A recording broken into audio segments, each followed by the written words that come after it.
Hello, world. It's been a long time, and I've missed you.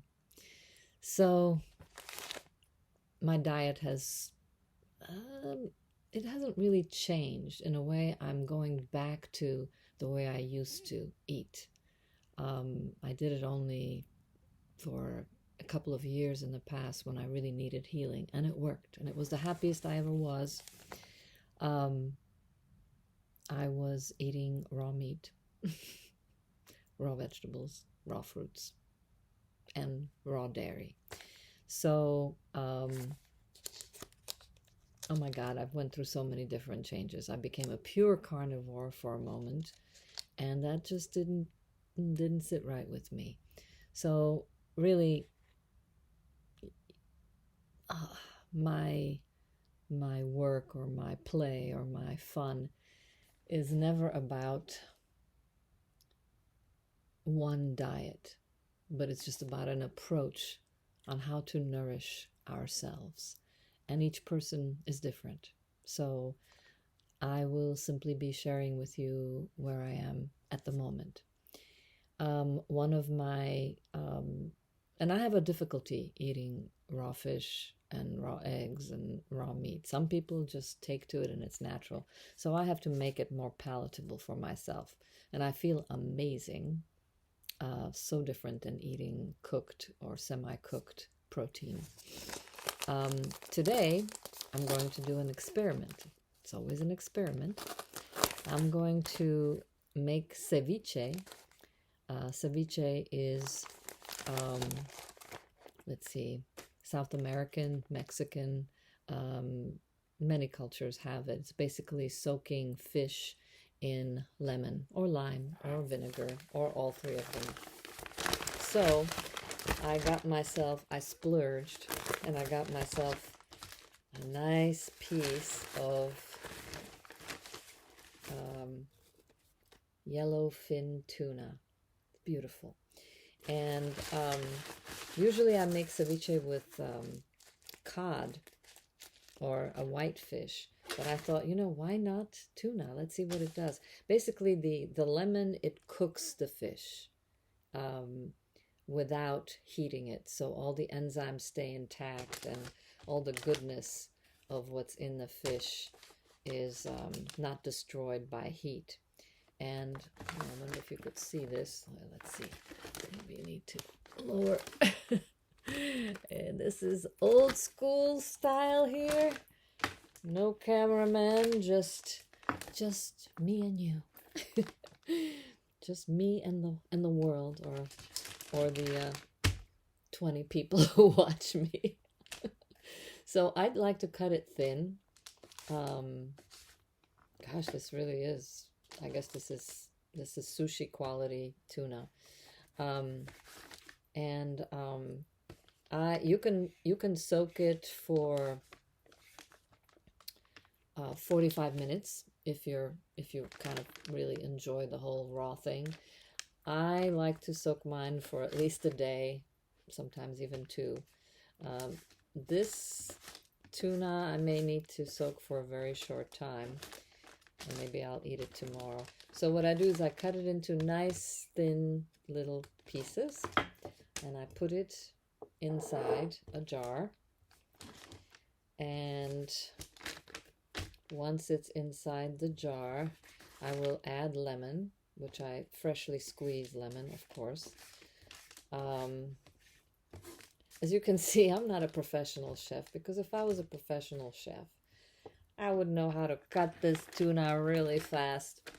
But I'm doing it the slow way. Which, I don't know, there's something about engaging with the process, not doing it fast. Because after all, this is food that I'm going to be putting in my body. And this food is going to transform itself into my organs, my skin, my hands, my heart. This is I'm going to be eating this, and this doesn't just like go in your stomach and nothing happens. It becomes integrated into your body. So I believe in, and before we started this, I did hold this in my hands and just give it good energy and gratitude for this life that is no more, and in its death it's bringing more life. So I feel the same way about vegetables as I feel about eating animals. It is a sacred act that goes on all the time. Things are always dying and other things are always living and being born. And I find that eating animal flesh, fish, chicken, I do chicken raw too. I'll do that in one of my other demonstrations, how to make chicken ceviche. What was I saying? Something about when you're eating animal, it's really hard to deny the full emotional spectrum of what it means to be on this planet. I'm not in favor of, for me personally, I mean, I support anything anybody does, but to be a very like a conscientious objector to eating meat, you know, being one of those militant vegetarians, which I was. Now, I was never a militant vegetarian. I was a raw vegan and a vegetarian because I didn't want to identify with the process of being someone who would eat something that was once alive. And for me, it's been a really intense journey to be able to do that. I feel like I needed to do it for my health. And then I didn't want to just do it without thinking about it or going through some kind of a process. And I have gone through a process and continue to. It's not over. It's intense to make peace with the paradox of life and the intensity of life and death, because none of us is coming out of this alive, so we are part of the live-death cycle. I'm getting so philosophical. I need a sip of, now this drink, I'll show you how to do this on some other show. This drink is basically raw milk with 2 raw eggs and a little bit, a spoon of raw honey. It's a nice thing to have in the evening because it digests very easily and it's like a meal. Very nourishing.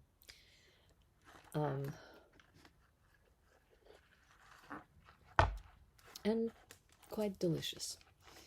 So I'm almost done here with this process where I am feeling into this fish and appreciating its life. And I can feel that this one, it was having some fun when it was alive. And if I become food, well, I will become food for some creatures in the earth, the worms or the whatever bacteria or microbes that will be eating me. I want them to feel the joy and the depth of the life that I have lived. So, okay, now my hand is covered in fish. So, oh, I wasn't counting on this. Now I have to wash my hand. But okay, before I wash my hand though, you noticed that I was cutting it right on the paper, which is my way of saving dishes. And now I have squeezed 2 lemons with my bare hands, and I'm going to pour this. Oh, and it looks like I need, oh, well, I think that's enough. I'm kind of a hands-on. Those of you who've seen my videos before, you know that I like to put my hands in the food. So now it's nicely covered in lemon, and I will let it cook and see how it comes out. This is all going to be, and then part 2 will be after it has cooked in the lemon, and then I'm just going to add a little bit of, very small amount of red onion. Then I'm going to cut an orange into it, a red pepper, and some basil, and what else? I think that'll be it. Orange, red pepper. Oh yes, and some tomatoes. I'm going to peel some tomatoes to remove their lectins and remove the seeds. And then I'm going to strain that mixture and just get the liquid from the tomatoes, because I'm neurotic, and because I just try to keep my lectins at a lower level. If you don't know what lectins are, lectins are the proteins that plants make to protect themselves, since they can't run or attack from their escape from their predators or attack their predators. They create these proteins, which are some are very toxic, some just mildly toxic, so that when the predator eats them, they might have a stomach ache, and then they'll think twice and not eat as much of them. So tomatoes are very high in lectins. A lot of the nightshades are. So and the lectins are in the skin and in the seeds. So I remove the skin and the seeds, and I chop it up and go through the process. Again, getting my hands all in there. So that'll be, I'll resume. This video will continue, and maybe I'll just have to learn how to edit. Because I always try to do things without having to edit, just in one take. But I think I just might have to Google an editing lesson. So, okay, well, this was fun. It's a reuniting. I'm going to start doing these again. I'm excited, and I look forward to becoming more and more irreverent and telling you what I really think. But I thought for this first video, I'll be gentle. All right, bye.